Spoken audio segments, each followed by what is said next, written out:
Hey guys, Jim Stroud here. Now, I'm not much of a cook. Fortunately, there's Google. On Google, I can find information on any topic I want. In this case, recipes for delicious snacks. Yummy. Now, since I don't know how to cook, whatever Google brings back to me, I'm pretty much going to accept it as fact. And that is dangerous. And it is dangerous because by relying on Google to be a non-partial arbiter of information, I place them in this authoritarian position to guide my views and opinions. To prove my point, let's see what happens when I do this next search. Who should I vote for?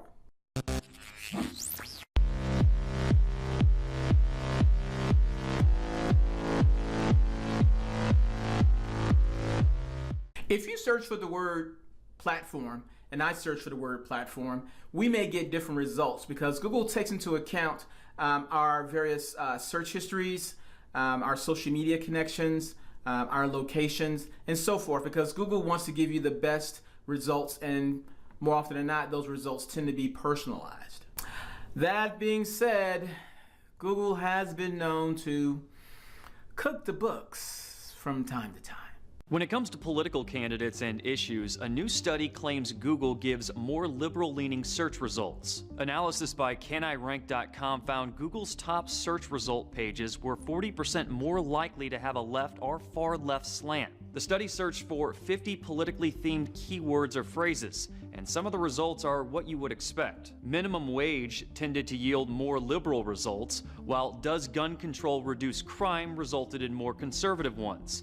Searches for financial regulation and Federal Reserve found mostly nonpartisan links. CanIRank used the opinions of 4 people to determine how liberal or conservative each website was. For 16% of the political search terms studied, no right-leaning results showed up at all on the first page of results. CanIRank noted this could be a problem for democracy. A different study found most people click on one of the first 5 search results. Users rarely move on to the second page. Google has denied having a liberal bias in the past. The research isn't arguing Google is trying to sway users to the left, but CanIRank's study has been one of the few to test for a bias. Another study by the University of Maryland found Google searches for Democratic presidential candidates led to more supportive websites than searches for Republican candidates. Now, that last clip was from 2016. Does the problem still persist today? Yes. Yes, it does. I did some random searches to see what I can see, and this is what I found.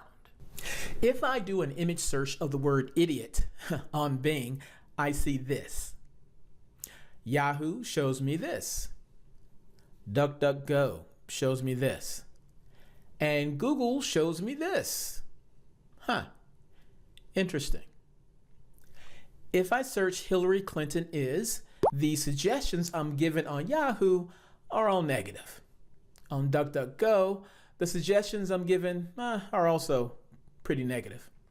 The suggestions on Bing are a mix of positive and negative, although mostly negative.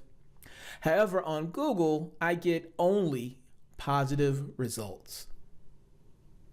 When I search Muslim ban on Google, I notice that almost all of the search results are from websites that either lean towards the political left or who routinely report a negative viewpoint of President Trump. So at least in this instance, when I search for information on Muslim ban, there's no diversity of opinion being expressed in these search results.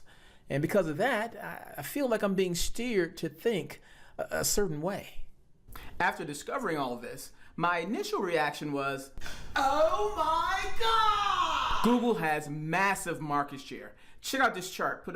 Thanks. All right, so check out this chart from net market share, which says that Google dominates about 72%, 72% of the search engine traffic. The remaining percentage is divided up between Baidu, Bing, Yahoo, and others.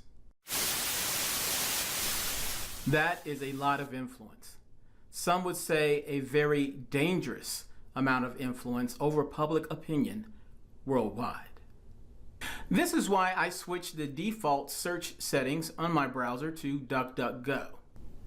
I want to form my own opinion about controversial topics from a variety of sources, not just select sources designed to steer me in a certain direction.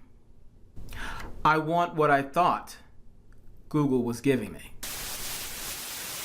Did you know that private browsing doesn't help your privacy? Private browsing modes only prevent your computer from storing your history, while websites, governments, companies, and even other people can continue to track you. To really search privately, switch to DuckDuckGo, the search engine that doesn't track you. I'm Jim Stroud, and this has been my show.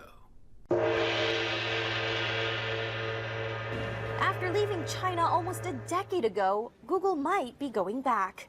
According to sources, it's planning to launch a censored version of its search engine, which will block certain websites and even some search terms. It's a reversal of its stance from 8 years ago when Google left China in protest of the country's censorship. Since then, it's been actively seeking ways to re-enter the country, where many of its products are blocked by regulators. Chinese state media quickly refuted claims, saying that reports of Google's return to China weren't true.